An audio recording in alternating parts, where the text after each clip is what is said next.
En tout cas, je vous remercie, docteur Lépine, d'avoir accepté cet exercice à l'heure du déjeuner, nous présenter les biomarqueurs et le rôle de l'anapathe dans les cancers ORL. Donc, docteur Lépine, vous êtes anapathe au CHU de Nantes. Oui. Et pour les personnes qui sont connectées, nous aurons un temps de présentation du docteur Lépine et ensuite on se réservera un petit temps de questions à la fin de la présentation. Donc, n'hésitez pas à noter vos questions dans le chat et à la fin de la présentation du docteur Lépine, on les abordera une par une. Je vous Alors, laisse la parole. je vais juste couper ma vidéo pour limiter un peu la bande passante. Ça marche. Hop, voilà. Tout le monde voit mon écran? Oui, oui, c'est bon. Ouais, c'est bon, ok. Merci. Donc bonjour à tous, je suis donc le docteur Charles Épine, je suis anapathe spécialisé en ORL au CHU de Nantes, je fais partie du RevCore, je suis expert RevCore Pat. Et donc on va parler des biomarqueurs et du rôle du pathologiste en ORL. Ah, alors par contre, c'est bon. Ok, donc les objectifs de ce séminaire, c'est de comprendre le déroulement de la prise en charge d'un prélèvement en anapathe. Je pense que c'est important en fait de remettre les bases de comment ça se passe dans un service d'anapathe pour le prélèvement. Ce sera aussi de mieux appréhender donc notre rôle dans la prise en charge des patients avec un cancer de la tête et du cou et de comprendre la notion de biomarqueur et je vous donnerai plusieurs exemples de biomarqueurs qui sont utilisés dans les cancers de la tête et du cou. Donc le circuit d'un prélèvement en anapathe, donc déjà, pour comprendre les choses, il faut savoir qu'on a différents types de prélèvements qui nous arrivent dans notre service. Il y a, tout d'abord les biopsies, donc qui peuvent être faites avec, une aiguille ou qui peuvent être faites de façon, chirurgicale. Vous avez aussi les pièces opératoires, donc ça peut aller, de la grosse pièce comme une laryngectomie, mais ça peut être des plus petites pièces comme des polypes ou des petites choses. Tout ça, en fait, ça donne, c'est ce qu'on appelle, l'histologie. On a aussi, on reçoit aussi des liquides. Donc là, par exemple, vous avez un exemple de frottis, cervico-vaginal avec donc la brosse qui est frottée contre le col de l'utérus et ensuite on agite, la petite brosse dans un liquide et ce qui va permettre de récupérer toutes les cellules et donc là, dans les liquides, les cellules, elles sont en suspension dans le liquide. On peut aussi avoir, des étalements donc, en ORL, c'est plutôt ça qu'on utilise, c'est-à-dire que le chirurgien ou le médecin qui fait la cytoponction va prendre un petit peu de matériel avec une aiguille très fine, va déposer ce matériel sur, une lame de verre et va ensuite l'étaler avec une seconde lame de verre pour donner cet étalement. Et donc ça, c'est ce qu'on appelle la cytologie. Donc en fonction du prélèvement, en fait, c'est important de savoir qu'il y a différents prélèvements, puisqu'en fonction du prélèvement, on va pas avoir accès aux mêmes techniques. Ensuite, donc là, je parle pour l'histologie, je ne détaillerai pas la cytologie dans cette présentation, puisque en fait, on utilise assez peu, la cytologie comme, enfin, il n'y a pas de biomarqueur dans la cyto, même si on peut faire un petit peu d'immunohistochimie et de biologie moléculaire dans les cytologies, mais c'est pas quelque chose qui est très développé, donc, et encore moins, en ORL. Donc j'en parlerai pas, là, je parlerai que, d'histologie. Donc quand on reçoit un prélèvement, dans notre service, donc, là, je parle que des biopsies et des pièces opératoires. Soit il peut être à l'état frais, soit il peut être déjà fixé dans le formol. Quand il arrive à l'état frais, comme vous voyez ici, c'est rose, c'est pas fixé. Hem, on va prendre la décision de faire une congélation d'un petit bout de la tumeur. Hem, légalement, on est obligé de congeler tout ce qui est sarcome, lymphome et tumeurs pédiatriques. Après, en fonction des services, des protocoles de recherche qui sont en cours, on va pouvoir, congeler, ou pas, certaines tumeurs, ça dépend des protocoles et des habitudes du service, en sachant que de congeler des prélèvements et de les garder congelés, ça a un certain coût. Donc voilà, donc en général, c'est que si on a des protocoles de recherche associés, on va congeler, mais si c'est autre chose que du sarcome, lymphome ou tumeur pédiatrique, on congèle assez rarement, mais ça dépend des habitudes des services. À l'état frais, on peut aussi avoir une demande d'un chirurgien pour pour un examen extemporané. Ça, j'y reviendrai ensuite, je vous détaillerai un peu plus.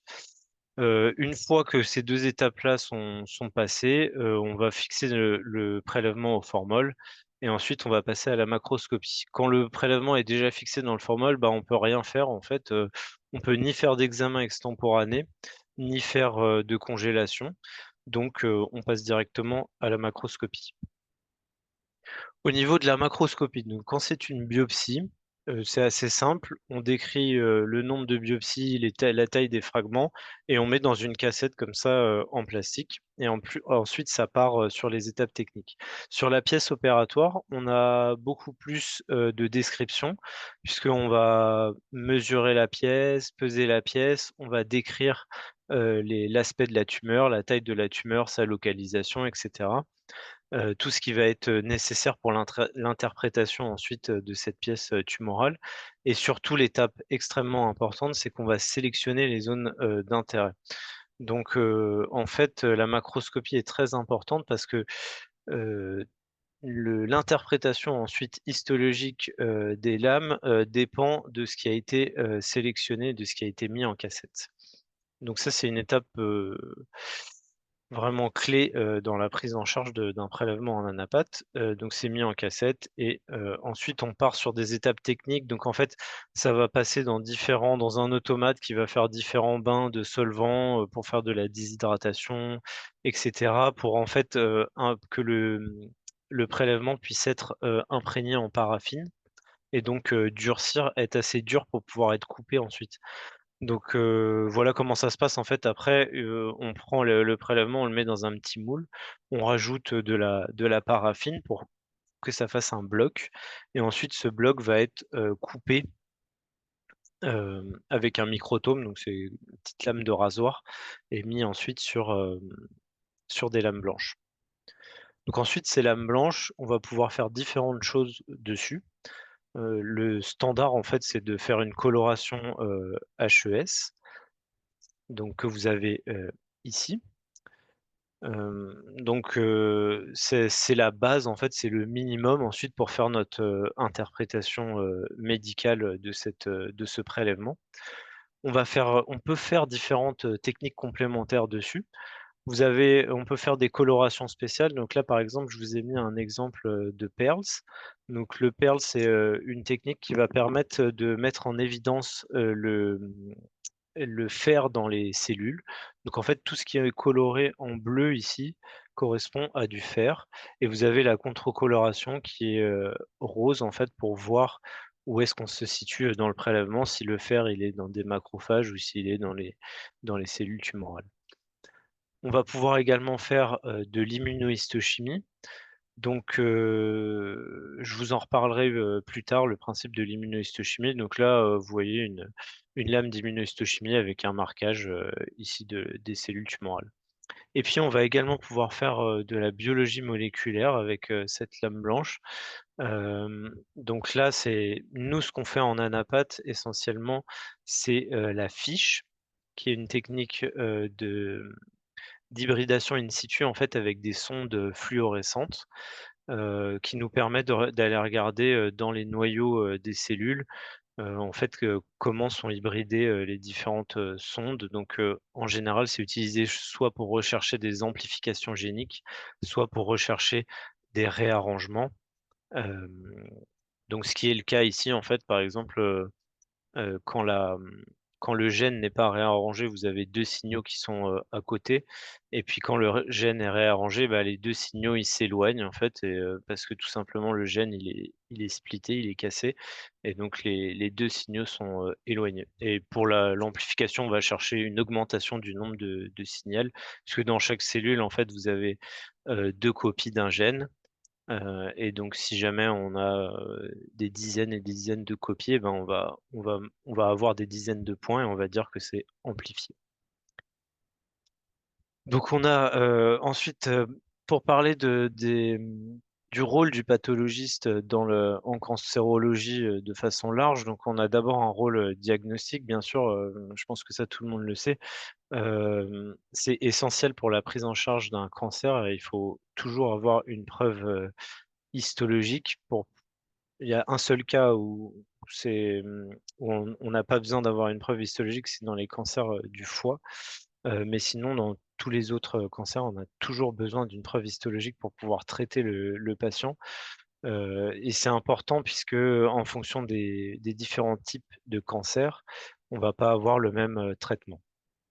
Donc le diagnostic, il peut se faire, sur la cytologie, mais la plupart du temps, enfin, en tout cas, en ORL, le diagnostic sur la cytologie, c'est plutôt une probabilité qu'un diagnostic, ferme et qui sera ensuite, confirmé, sur, la pièce opératoire. Donc la cytologie en ORL, elle est surtout utilisée pour les glandes, salivaires et donc la procédure habituelle pour les glandes salivaires, c'est d'avoir une cyto associée à un IRM et en fonction du résultat de cette cytologie et de cet IRM, on va avoir, la pièce opératoire avec plus ou moins un examen extemporané. On ne fait jamais de biopsie, des glandes salivaires, ou du moins c'est extrêmement rare. En tout cas pour la parotide, on n'en fait jamais. Après pour les autres glandes salivaires accessoires, ça dépend, ça peut être fait quand même dans la cavité orale, on fait des biopsies, de des lésions des glandes salivaires, accessoires. Qu'est-ce que je voulais dire? Oui, donc pour l'examen extemporané, juste pour vous détailler comment ça se passe, de façon pratique. En fait, on nous envoie une pièce donc à l'état frais. Donc là, c'est une résection cutanée, donc je pense d'oreille. Et le chirurgien va poser une question bien précise, donc soit, c'est par rapport aux limites d'exercice chirurgical, soit, bah, comme je vous disais dans la parotide, en fait, ça va être, est-ce que c'est une lésion, bénigne? Est-ce que c'est une lésion, maligne? Et si c'est une lésion maligne, est-ce que c'est du haut grade? Puisqu'en fait, ça va changer leur geste chirurgical. Si c'est malin de haut grade, ils vont faire en général un curage. Hem, voilà, donc en fait, on sélectionne un bout, du prélèvement en fonction de la question du chirurgien, qu'on va aller congeler en fait dans un cryostat, qui est cette machine-là qui congèle en quelques minutes le prélèvement et ensuite le prélèvement va être découpé, pareil au microtome et ensuite, coloré. Donc c'est une technique, rapide, en général, en 15-20 minutes, à partir du moment où on a, reçu le prélèvement, on va avoir notre lame colorée, on va pouvoir répondre à la question. On a un rôle, pronostic aussi en cancérologie. Je pense que tout le monde, connaît à peu près, la stadification, TNM. C'est le principal, élément pronostic dans les cancers. C'est aussi ce qui va permettre de guider le traitement complémentaire après la chirurgie. Donc là, je vous ai mis un exemple de TNM dans la cavité orale. Hem Voilà, en fait, ça marche assez, c'est standardisé dans tous les cancers, c'est pareil, il y a le T pour, la tumeur, donc en général, ça dépend de la taille de la tumeur et de l'extension de celle-ci. Vous avez aussi le N pour, les ganglions lymphatiques.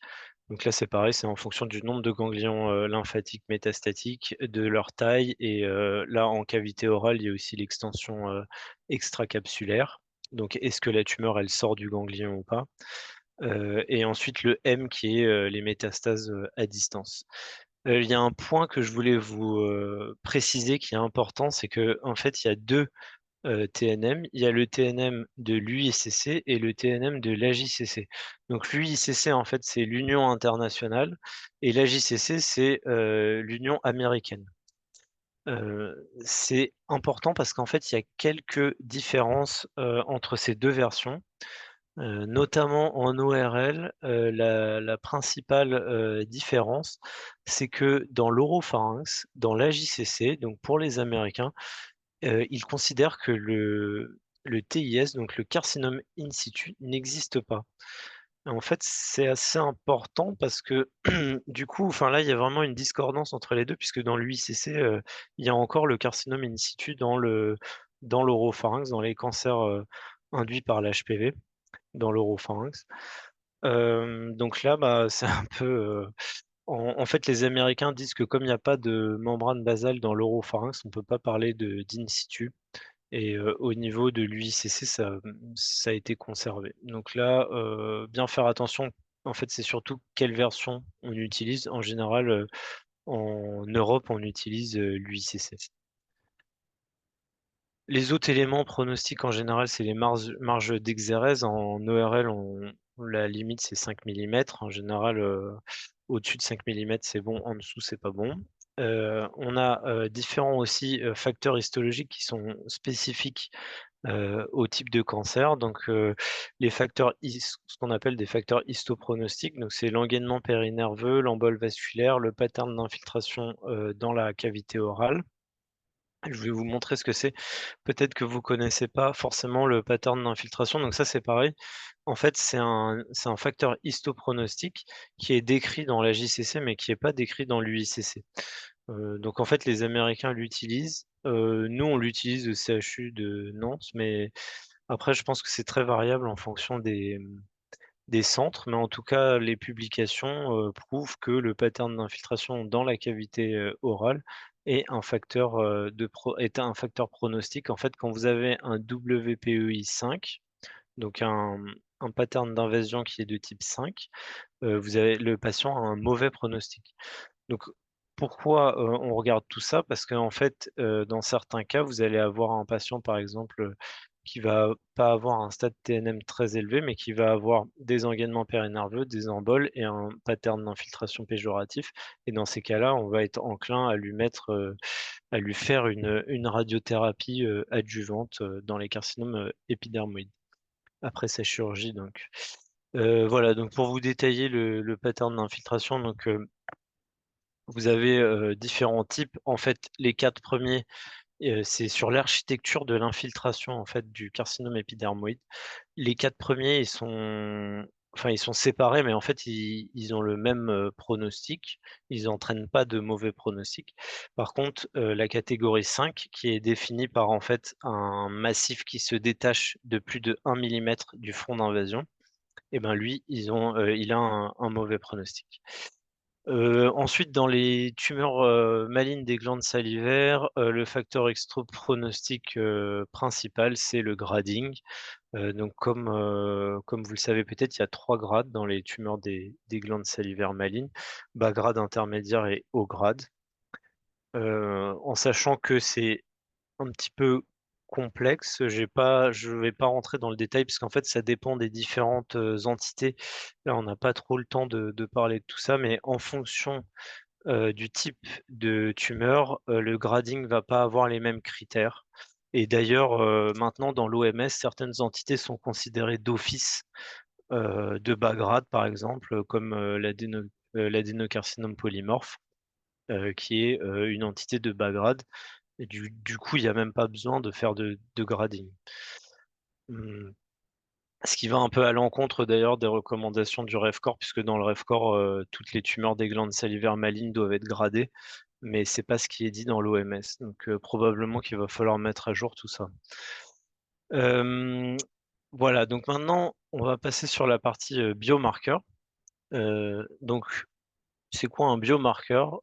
J'avoue que je suis allé regarder sur Internet la définition exacte. Donc, d'après la FDA, qui est la Food and Drug Administration des États-Unis, c'est une caractéristique définie qui est mesurée comme un indicateur des processus biologiques normaux, processus pathogènes ou des réactions à une exposition à une intervention, y compris les interventions thérapeutiques. Bref, tout ça pour dire qu'en gros, on regarde quelque chose qui va refléter l'état de la tumeur ou sa possible réponse à un traitement. Nous, en fait, en Anapat, on utilise essentiellement les biomarqueurs pour savoir si justement le patient va pouvoir bénéficier d'une thérapie particulière, ou alors on utilise certains biomarqueurs aussi pour faire des diagnostics précis. Donc en fait, en Anapat, les biomarqueurs, c'est essentiellement des techniques, enfin, sont essentiellement liées aux techniques d'immunohistochimie. Après, en biologie moléculaire, vous pouvez, par exemple, aller rechercher des mutations qui vont être des qui vont pouvoir permettre de donner aux patients une thérapie ciblée qui va cibler qui va être en lien avec cette mutation.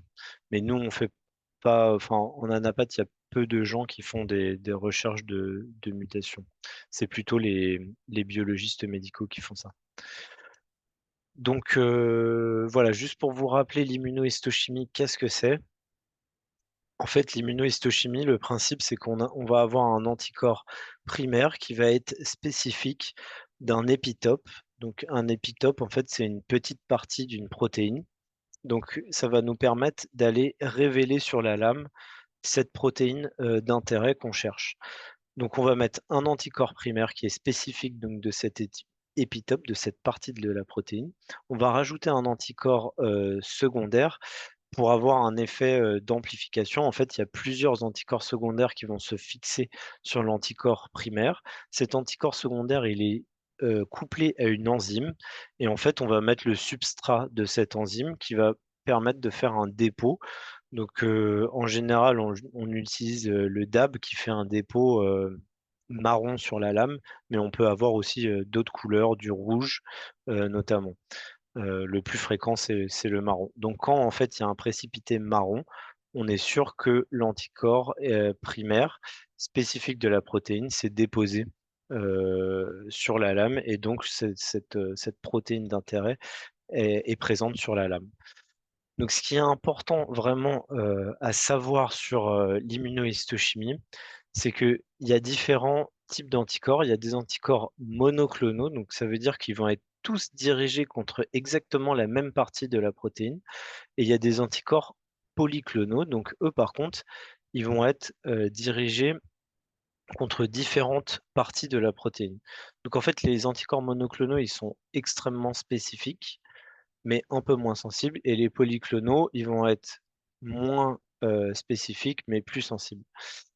Hum, Autre chose qui est importante, je pense, parce que vous devez être confronté à ça, notamment avec le PDL1, vous pouvez avoir plusieurs clones pour un même anticorps. Donc en fait, l'anticorps, par exemple, PDL1, donc il cible la protéine PDL1, il y a plusieurs clones. Donc en fait, chaque clone va être spécifique d'une partie de la protéine PDL1. Donc, en fonction de l'anticorps, en fonction des différents clones, ça ne va pas être équivalent puisque c'est pas la même zone de la protéine qui est reconnue. Donc, vous n'allez pas avoir le même résultat sur la lame en fonction des différents clones. Donc ça, c'est important. Dans les protocoles de recherche, tout ça, c'est souvent indiqué le clone qu'il faut utiliser, le clone qu'il faut prendre. Et puis après, il y a même aussi en fait des variabilités en fonction, même avec le même clone, entre les lots, entre les différents fabricants, mais aussi avec la technique sur le site. En fait, si vous n'utilisez pas la même machine, il y a différentes machines, il y a des différentes marques en fait d'automates d'immunohistochimie avec différents réactifs. Voilà, tout ça, ça peut entraîner une variabilité dans les marquages, d'où la nécessité, pardon, d'où la nécessité d'avoir un contrôle positif et un contrôle négatif et d'avoir des contrôles qualité aussi externes. Donc ça veut dire comparer son marquage avec d'autres labos externes pour pouvoir bien valider sa technique et son scoring.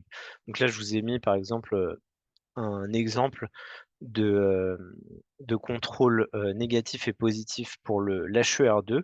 Donc en fait, sur chaque lame, on va avoir ces 4 spots avec un témoin négatif qui est ici et 3 témoins positifs qui représentent à chaque fois le score. Donc là, il y a le score 1+, le score 2+, et le score 3+. Ce qui permet de comparer aussi avec ce qu'on a sur notre lame. Alors, le principal biomarqueur en anapath pour moi en ORL, c'est PDL1, qui veut dire Programme Cell Death Protein Ligand 1. Donc en fait, c'est le ligand, c'est un des ligands, parce qu'il y a d'autres ligands PD1. C'est le ligand principal en fait de PD1. PD1 est un récepteur qu'on appelle un immune checkpoint, pardon, qui va aller en fait inhiber la réaction des lymphocytes T.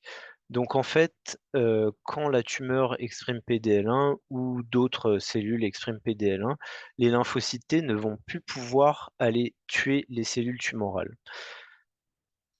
Donc le principe, c'est que, les laboratoires pharmaceutiques ont développé des anticorps qui vont bloquer l'interaction entre PDL1 et PD1 et donc bloquer l'inhibition des lymphocytes, ce qui va pouvoir en fait permettre de réactiver une réaction immunitaire contre la tumeur. C'est comme ça que marche, l'immunothérapie. Donc le PDL1, c'est un biomarqueur de réponse au pembrolizumab.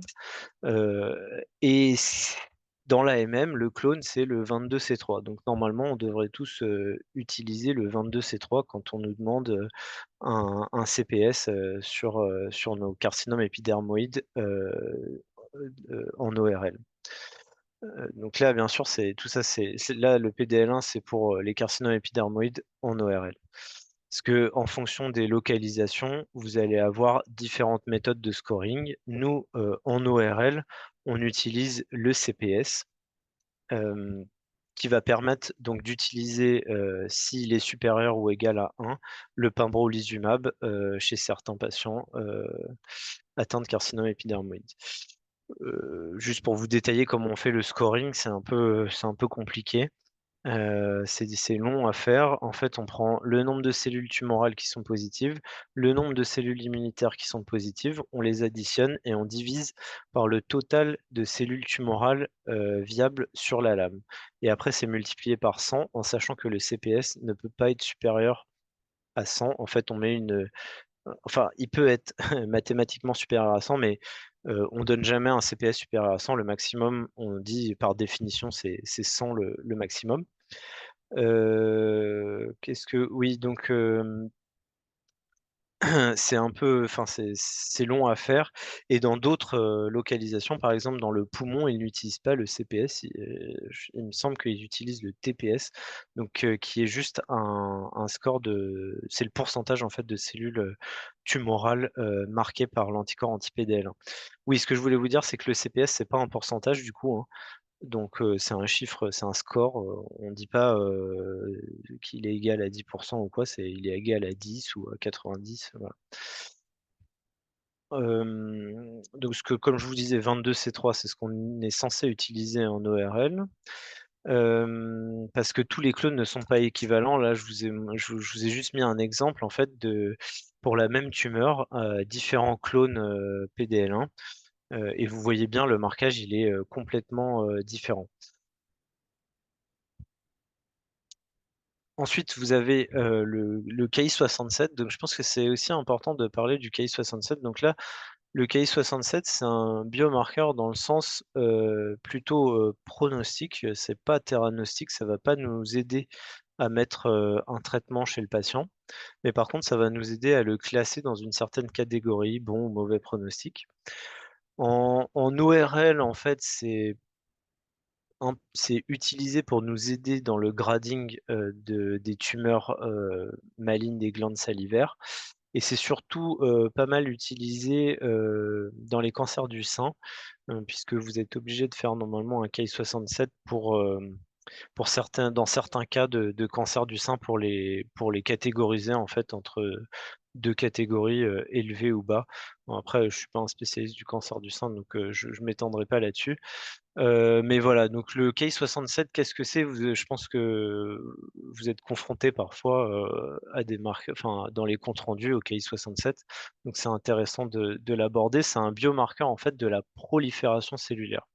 Donc c'est une protéine du cycle cellulaire qui est exprimée quand la cellule prolifère, quand elle est en cycle, quand elle se divise. Euh, donc en fait, en général, plus les tumeurs sont agressives, plus elles vont avoir de cellules qui vont être marquées par le Ki-67, puisqu'elles vont beaucoup proliférer, toutes les cellules vont être en cycle.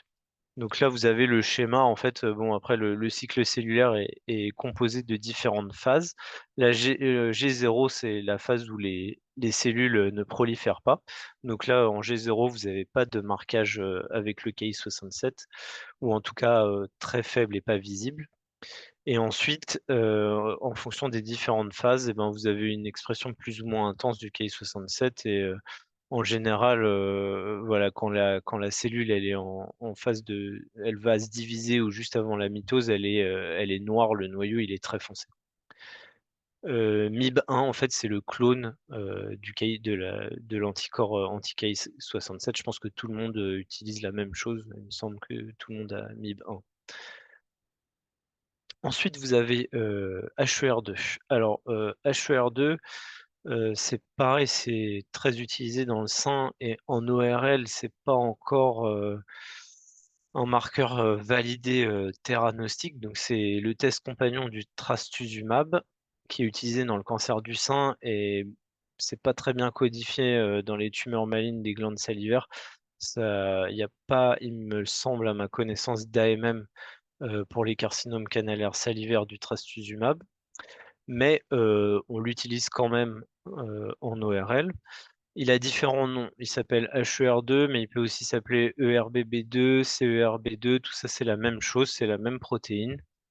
C'est un récepteur transmembranaire tyrosine kinase qui fonctionne en fait par dimérisation. Il faut qu'il y ait deux récepteurs qui se mettent ensemble pour qu'ils soient activés.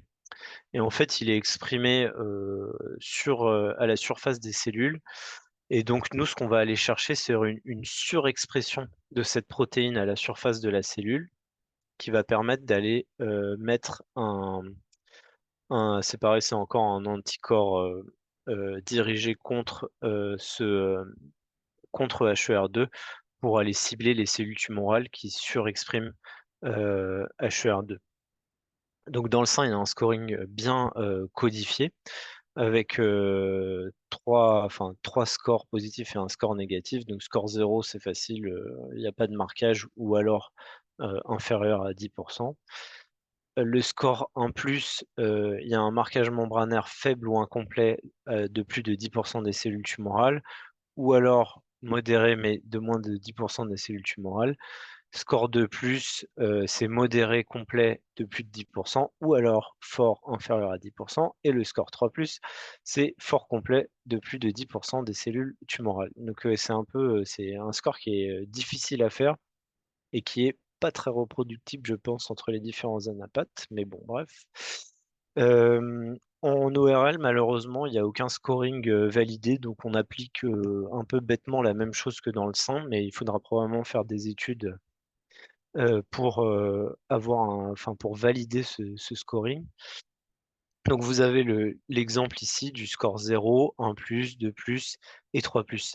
La petite notion à savoir, c'est que quand vous avez un score 2+ en immunohistochimie, il faut faire une fiche, enfin en tout cas une hybridation in situ. Comme je vous ai expliqué au début de la présentation, on va aller chercher en fait une amplification du gène d'HER2. Donc justement pour savoir si en fait ce qu'on voit là, c'est vraiment lié à une amplification du gène ou si c'est pas lié à une amplification du gène, puisque en fait le trastuzumab ne peut être prescrit que dans les 3+ ou les 2+ amplifiés. À noter aussi que peut y avoir des mutations du gène HER2 qui vont entraîner des scores 2+. Donc habituellement on regarde aussi au niveau moléculaire s'il y a une mutation HER2 dans ces cancers-là 2+. Voilà. Dans les cancers ORL, c'est les carcinomes canalaires salivaires qui expriment dans environ un tiers des cas qui présentent une surexpression d'HER2. Dans les autres cancers, c'est pas retrouvé. Ensuite, vous avez les récepteurs hormonaux. Donc là, c'est encore utilisé un petit peu dans les glandes salivaires, mais dans les tumeurs des glandes salivaires, mais c'est pareil, il n'y a pas d'AMM bien codifié. Les récepteurs hormonaux, il y a deux types. Il y a les récepteurs à l'œstrogène et à la progestérone, donc qui sont surtout utilisés dans le cancer du sein. C'est très peu exprimé en fait en ORL, dans les carcinomes d'origine salivaire, il y en a très peu. Et donc c'est une cible thérapeutique dans le cancer du sein, mais je vais pas trop m'étendre là-dessus parce que du coup c'est pas mon domaine de prédilection. Et nous, ce qui nous intéresse plus en ORL, c'est les récepteurs aux androgènes. Donc là, les récepteurs aux androgènes, ils sont positifs dans 90% des cas dans les carcinomes canalaires salivaires et pas trop dans les autres entités. C'est vraiment le carcinome canalaire salivaire qui sont essentiellement représentés par ces récepteurs aux androgènes. Il y a quelques cas aussi de carcinome intracanalaire de sous-type apocrine qui sont positifs. C'est pareil, c'est une cible thérapeutique. En fait, les récepteurs aux androgènes, c'est un récepteur donc, qui va aller se fixer sur les androgènes et qui va aller dans le noyau en fait et entraîner tout un tas de. C'est un facteur de transcription en fait qui va entraîner la prolifération de la cellule. Et donc, ça peut être la cible de médicaments qui vont bloquer en fait l'interaction avec entre le récepteur et les androgènes, pardon. Donc, mais c'est pareil, il n'y a pas, à ma connaissance, il n'y a pas de d'AMM dans les carcinomes canalaires salivaires avec les médicaments qui bloquent les récepteurs aux androgènes.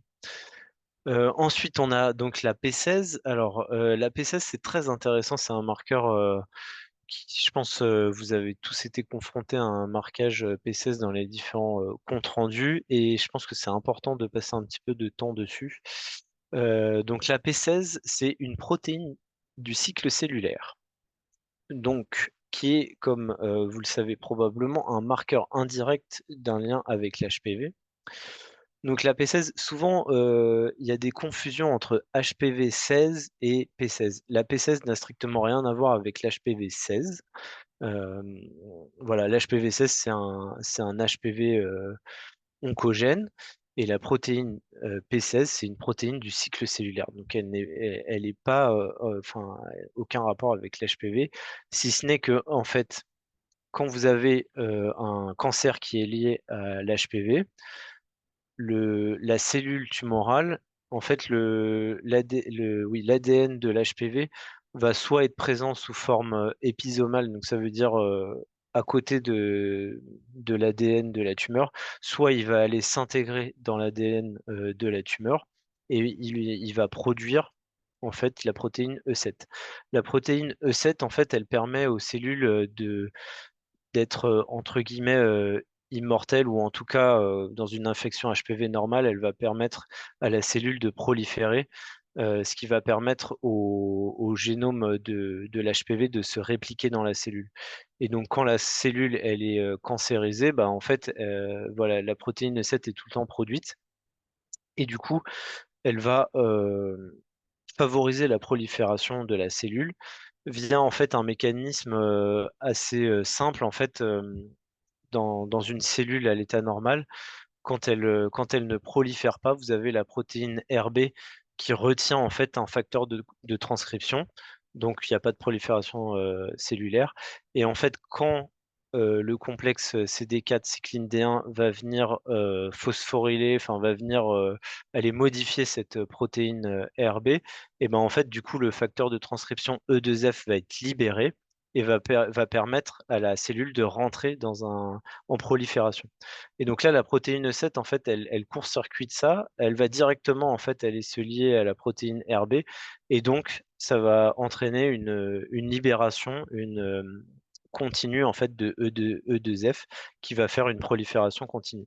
Et donc, quand vous avez ce facteur de transcription-là qui va aller activer plein de gènes, en fait, il active notamment le gène de la P16, qui est là, en fait, pour faire un rétrocontrôle sur le cycle cellulaire, qui va aller à l'état normal, en fait, inhiber ce complexe CDK4, 6 et cycline D1 pour en fait empêcher du coup à nouveau la protéine RB de se détacher de E2F. Donc ça permet en fait d'arrêter la protéine P16 permet d'arrêter le cycle cellulaire en fait. C'est un rétrocontrôle qui permet d'éviter qu'il y ait une prolifération incontrôlée en fait de la cellule. La cellule se dit bon bah voilà, enfin elle se dit rien du tout, mais ça permet, c'est des mécanismes biologiques qui permettent d'éviter qu'il y ait une prolifération incontrôlée. Sauf que, bah, comme je vous ai expliqué, c'est la protéine E7 maintenant qui gère cette interaction, enfin qui libère le facteur de transcription E2F. Et donc, du coup, bah, il y a une production permanente de la protéine P16 qui va donc être surexprimée là, en immunohistochimie. Donc, c'est la surexpression qu'on va aller regarder. Et c'est important parce que ouais, j'ai pas marqué là, mais en fait, c'est la surexpression qui est importante. Donc, c'est vraiment la protéine P16, elle est positive vraiment quand toutes les cellules tumorales sont intensément marquées. Parce qu'en fait, toutes les cellules du corps ont un peu de P16 dès qu'elles prolifèrent. Donc, c'est toutes les cellules, en général, tous les cancers, ils ont un petit peu de P16 puisqu'ils prolifèrent. Et deuxième chose importante, bah, comme vous l'avez compris, en fait, c'est un marqueur indirect. Donc, en fait, il y a certains cancers qui vont proliférer de façon incontrôlée et qui vont avoir une surexpression de P16 sans que ça soit lié à cette protéine E7. Par exemple, vous avez les carcinomes neuroendocrines qui vont avoir fréquemment une délétion de cette protéine RB et donc du coup qui vont avoir une libération continue du facteur E2F puisqu'il ne peut plus être séquestré par la protéine RB et donc une surexpression de P16 qui a strictement aucun lien avec une infection HPV. Donc c'est pour ça que c'est important d'aller aussi parfois rechercher l'HPV avec d'autres techniques. Dans l'oropharynx, la P16 marche très bien, mais dans les autres localisations, ça marche bof. Oui, donc autre chose importante, donc c'est un biomarqueur en fait de l'infection, enfin du lien avec l'HPV. C'est aussi un marqueur de bon pronostic en soi dans l'oropharynx. Puisque là, vous avez une très belle étude qui a été publiée récemment avec donc là les courbes de survie en fonction du statut. Est-ce que c'est juste P16, enfin est-ce que c'est P16+ et HPV+, donc HPV avec une autre technique que la P16, donc soit une PCR, soit une hybridation in situ, soit P16 seul sans HPV, soit HPV seul sans P16, soit rien du tout.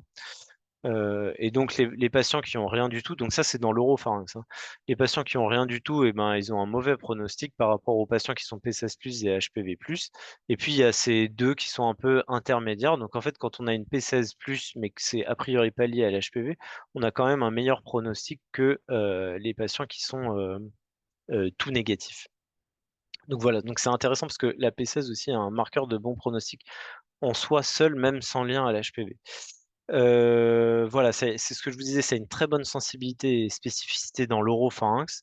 Par contre, dans les autres localisations, c'est vraiment pas très bon. Donc, ça a une bonne sensibilité, mais par contre, ça a pas du tout une bonne spécificité. Donc, quand on est autre part que dans l'oropharynx, il faut absolument faire une technique complémentaire. Voilà, donc pour conclure sur ce petit séminaire, donc voilà, donc vous l'aurez compris, le pathologiste, il a un rôle en cancérologie, il a un rôle diagnostique, pronostic et théranostique pour notamment avec l'utilisation de ces biomarqueurs que sont donc en ORL, en fait, le principal, c'est PDL1. Actuellement, c'est le seul qui a une AMM comme test compagnon du pembrolizumab. Voilà, et il y a aussi d'autres biomarqueurs qui ont pas un rôle théranostique, mais qui ont un rôle, par exemple, pronostic, comme la P16, qui a un marqueur indirect du lien avec l'HPV et qui est aussi en soi un facteur pronostic indépendant. Et puis je pense que c'est important aussi de retenir que dans les carcinomes canalaires salivaires, alors il y a certaines personnes aussi qui les appellent carcinomes des canaux salivaires. C'est la même chose, c'est la même entité. C'est juste que la traduction anglaise n'est pas tout à fait pareil. Dans ces carcinomes canalaires salivaires, on retrouve dans un tiers des cas une surexpression d'HER2, donc avec potentiellement un effet bénéfique du trastuzumab, ou en tout cas des thérapies qui sont ciblées contre cette surexpression d'HER2. Et puis dans 90% de ces carcinomes canalaires salivaires, il y a aussi une surexpression, enfin pardon, pas une surexpression, mais une expression des récepteurs aux androgènes. Donc là aussi une possible cible thérapeutique. Donc voilà, donc bah, on peut passer aux questions maintenant. Alors, Bonjour, oui, merci en tout cas pour cette très belle présentation. J'ai noté deux questions dans le chat. Alors la première, je pense qu'elle est assez vaste en réponse, puisque vous avez évoqué que tout à l'heure, en début de votre présentation, que le diagnostic du carcinome du foie ne Oui, nécessitait pas la preuve d'une biopsie, enfin d'une preuve histologique. Mais là, je pense que c'est oui. aussi Alors, l'objet. bah, en fait, bon, moi, je suis pas du tout spécialisé en foie, Oui, mais euh, en fait, dans certains cas de cancer du foie, il n'y a pas besoin de preuve histologique. En fait, alors je sais plus ce qu'ils utilisent, c'est le fibroscan plus associé à l'IRM ou je sais pas quoi. l'IRM et Enfin bon, voilà. l'écho, Je exact. suis pas spécialisé là-dedans, mais enfin, là, je suis sûr C'est à 100% que dans certains cas, c'est la seule exception en fait que je connaisse de cancer du foie où il peut y avoir un traitement sans preuve histologique. Je pense que c'est les patients qui ont une cirrhose, voilà, oui, connue. Et, enfin, bon, je avec sais des pas exactement. scorings Alors, de child ou je, de. Ouais, voilà, ouais. je connais pas, je peux pas vous donner une réponse Ça, exacte, mais voilà, je sais que dans les cancers du foie, dans certaines exceptions, il n'y a pas besoin de preuve histologique. ok. Comment interpréter le score Le score. CPS si Alors, exactement, le- tout à l'heure, vous avez évoqué le score CPS en parlant de PDL1. Si ce score est égal à 1 ou à 100, comment l'interpréter au niveau de. euh, Alors, je sais pas très. Bah, en fait, s'il est égal à 1, ça veut dire qu'il est positif, puisque dans l'AMM, c'est supérieur ou ou égal à égal 1. à 1? Euh, Voilà. s'il est égal à 1, c'est positif, donc on peut mettre le pimbreau. Et après, égal à 100, bah, il est positif. Enfin, 100, en fait, c'est le score maximum. C'est ce que je disais, en fait. Théoriquement, en fait, via la formule mathématique que je vous ai montrée, il pourrait être largement supérieur à 100. Mais en fait, par convention, on dit que le maximum, c'est 100. En fait, voilà. Donc, s'il est à 100, ça veut dire que il est au maximum. Alors après, si on veut, je sais pas, c'est sûr que dans les protocoles de recherche, tout ça, peut-être que, enfin, en routine clinique, en tout cas, on utilise ce maximum de 100. Après, dans les protocoles de recherche, peut-être que c'est différent. Les gens peuvent se dire, bah oui, on le score précisément et on peut dire qu'il peut être égal à 150, à 200, je sais pas, mais voilà. Enfin, je sais pas si j'ai répondu à la question, si c'était Oui, je ça pense. exactement. Merci. Et une autre question, quelle est la différence? Donc, vous avez évoqué un lien entre Alors là, je suis HPV-16. désespéré qu'on me pose cette question-là parce que je pensais avoir répondu à cette question Répondu, tout pendant ma à fait. présentation. Ça n'avait Donc, rien à voir, mais que voilà, ça n'a strictement rien à voir. Donc que là, j'ai noté. c'est vrai que c'est un peu, c'est comment on dit, trompeur en fait, parce qu'on a ce 16 là qui vient induire. La protéine 16 et Mais le HPV. Ouais, la P16, c'est une protéine du cycle cellulaire. Donc voilà, toutes les cellules, quand elles sont en prolifération, elles ont une expression de la P16 et qui n'a rien à voir avec l'HPV-16. L'HPV-16, c'est en fait HPV, il y a plusieurs sous-types d'HPV, il y a plusieurs génotypes d'HPV. Et donc, en fait, il y a certains HPV qui vont pouvoir donner des cancers, d'autres qui vont pas donner de cancer. Il y a certains HPV qui vont être spécifiques à la peau, d'autres qui vont être spécifiques aux muqueuses. Et donc, en fait, on les différencie par leur séquence génétique. Et donc, l'HPV 16, en fait, c'est parce qu'il a une séquence génétique particulière. On l'appelle HPV 16. Et en fait, HPV 16, c'est l'HPV le plus fréquemment lié au cancer. C'est celui qui est le plus fréquemment retrouvé dans les cancers liés à l'HPV. ok, Voilà, mais clair, enfin, c'est très c'est clair. pas parce qu'il y a une P16 qui est positive qu'il y a un HPV 16. Ça a aucun lien. Enfin, le seul lien qu'il y a, c'est que quand il y a une infection à l'HPV, on va avoir une surexpression de P16. Voilà, c'est le seul lien qu'il y a entre les deux. Ok. J'espère que c'est clair. C'est très clair. Ouais. En tout cas, pour moi, ça l'est.